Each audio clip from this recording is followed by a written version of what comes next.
3, 2, 1. Nothing. Alright, 5. Oh, I can't see shit. 4, 3, 2. Turn the light off. 1. Wait, stop. Are they all on? Yeah, I'm 6'5". Look at this in here. New fresh angle. That's just crazy. Tosh will just get this done and casually not tell me. Just like leave it as a surprise. It's so sweet. What up, team? It's time for another episode.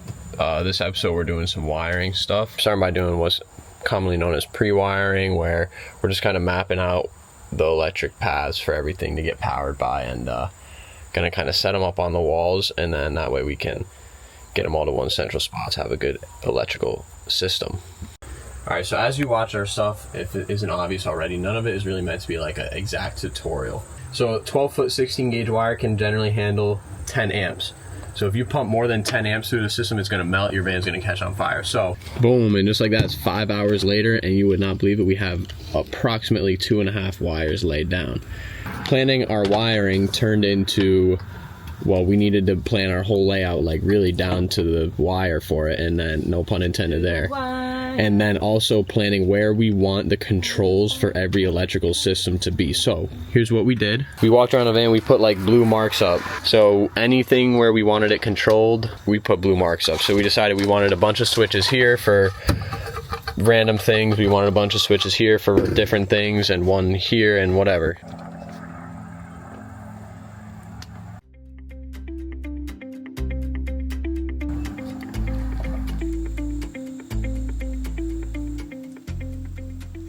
We're in the process of starting our electrical, and we've just been buying like a bunch of random stuff that we are going to need for the system. And we mostly finished our pre-wiring, we think, but we're gonna try to connect all of the little puck lights to the ceiling now.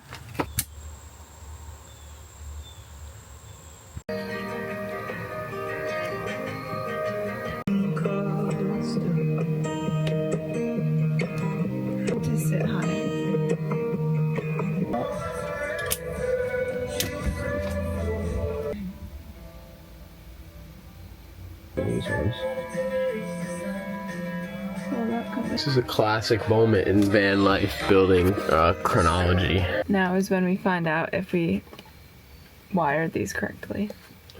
This is like probably the most basic circuit you'll make in your van for getting yourself into electronics, so it's good to test it out. Let's find out.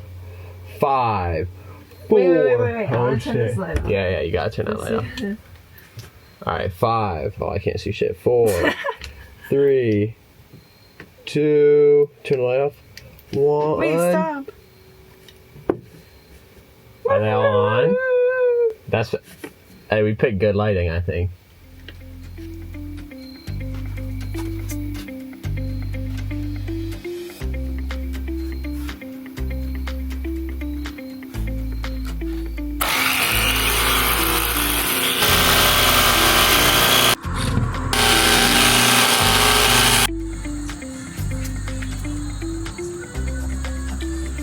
Hopefully now it's like blazingly obvious why we did all that framing, because I don't know if you want to see this wall right now, but look how easy it was to just kind of fit a wall up right there. So I don't know, it'll be cool and we can secure stuff to it. It's pretty exciting. I mean, you know, you do big pieces in all out at once now, and it starts to become pretty cool, and you can kind of see the vision. I'm really excited here. I've never really done a project this in depth other than getting like our degrees, so.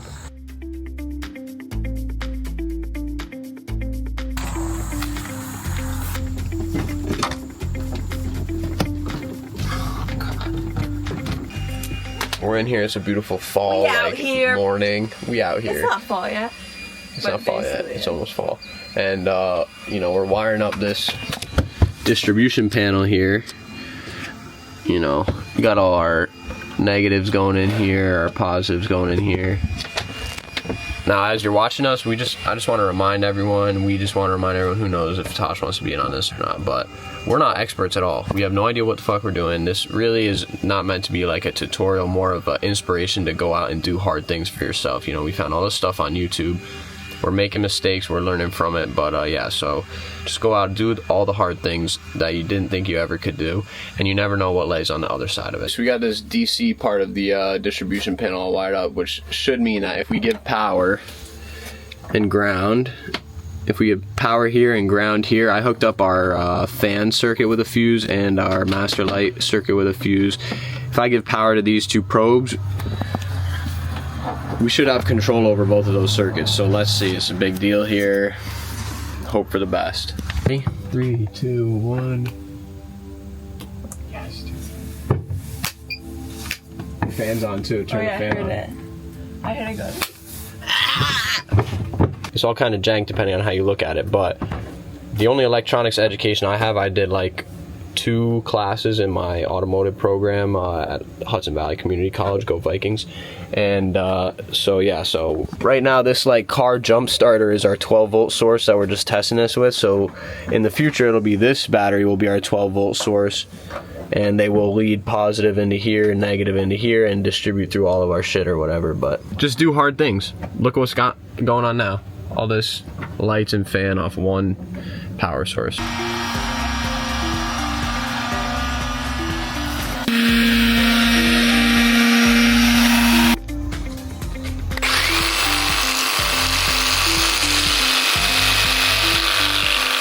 Alright, we're kind of all over the place here, especially with work and Tosh finishing up the 46ers. Tosh has been putting in some work prepping these boards, and we just did some good teamwork to line them up to make sure that the lights were going to be lined up here. And I've been working on our electric system down here. Tosh is just getting our boxes that we just got delivered, and yeah, it's open. They opened our Amazon box before we even got it.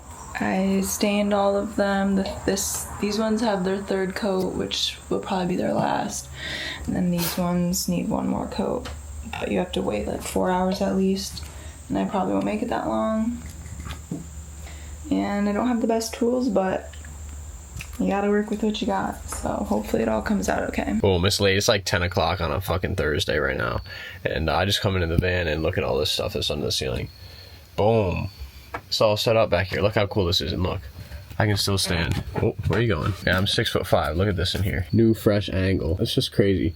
Tosh will just get this done and casually not tell me. Just like leave it as a surprise. It's so sweet. But anyways, I got some energy here late at night. I'm gonna be plugging away down here with our electric stuff. So, alright, it's now past midnight, but I believe I have a pretty big update here. I think I have the DC output, as in the battery storage and its connectivity to our DC systems, all hooked up. In the past we've been using this like car jump starter thing I have to power our lights while we're working at night, but theoretically I think I've done this right to now I should be able to just use the regular batteries. That's real life right now. Alright, so right now I have all the batteries hooked up in one big loop, including the DC distribution panel. I unhook those, and so if I flip that switch right there, the light should turn on. And we're gonna hope for the best here. 3, 2, 1. Nothing. Interesting, I'm gonna troubleshoot this. Alright, here goes my next attempt.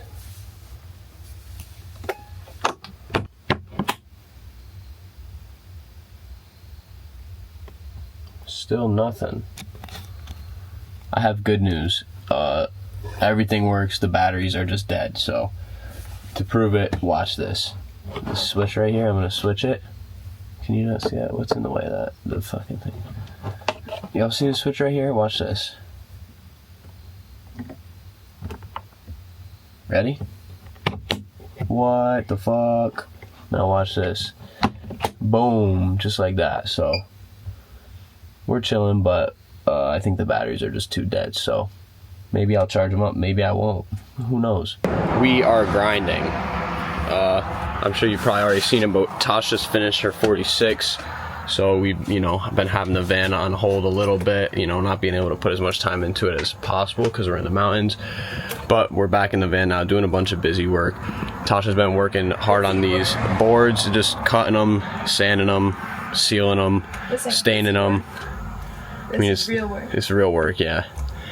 And I've been over here wiring up our electric.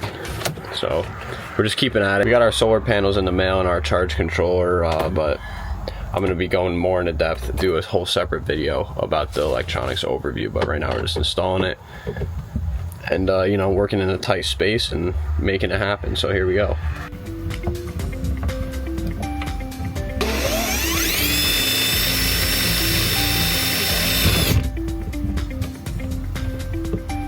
Let it be known that we have insane motion. Look at this ceiling going up right now.